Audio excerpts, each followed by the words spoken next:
The Greatest Knight, The Life of William Marshal, The Power Behind 5 English Thrones by Thomas Asbridge. William Marshal lived a life that could have come right out of a medieval adventure novel. When he was 5, he was sentenced to be hung by the King of England himself. William's father kind of used him as a bargaining chip in the weird world of medieval times.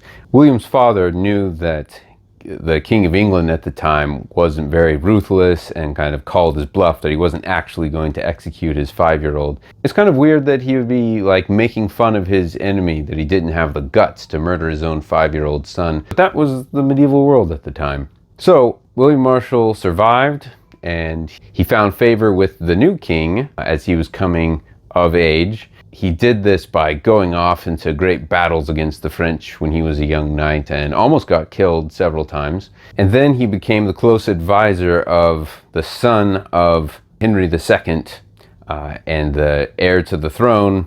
And the two of them were in their 20s and they were going around Europe winning glory in knight tournaments, which is pretty awesome. Like, if I could go back and like see what that was like, these two knights doing battle, winning tournaments. The way it talks about it in this book, it's like they were the Super Bowl stars of the day. The fascinating thing about William Marshal is how he seems to go against the king and then somehow mend fences with him.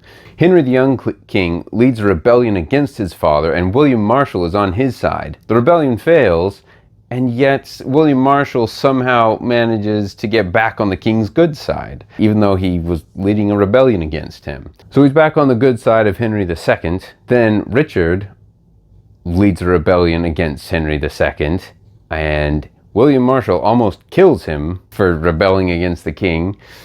He doesn't. And then when the king dies, Richard takes over and becomes king. And somehow he's even able to mend that fence. And him and Richard become really close. King after king, he seems to be at odds with them, and they should be enemies, and the king should have executed him several times, but somehow he wiggles his way out of it and goes on to tell another adventure story. You'd think this would be enough excitement for one life, but after King John dies, there's a succession crisis, and William Marshal backs his 9-year-old son, and the way that it talks about in this book, it's William Marshal's charisma and effort that keeps the kingdom together around this 9-year-old boy. And so William Marshal is almost 70, and he's leading charges into castles, just like he did when he was in his 20s. It's remarkable that he had such longevity, especially in this time period, which is the early 1200s.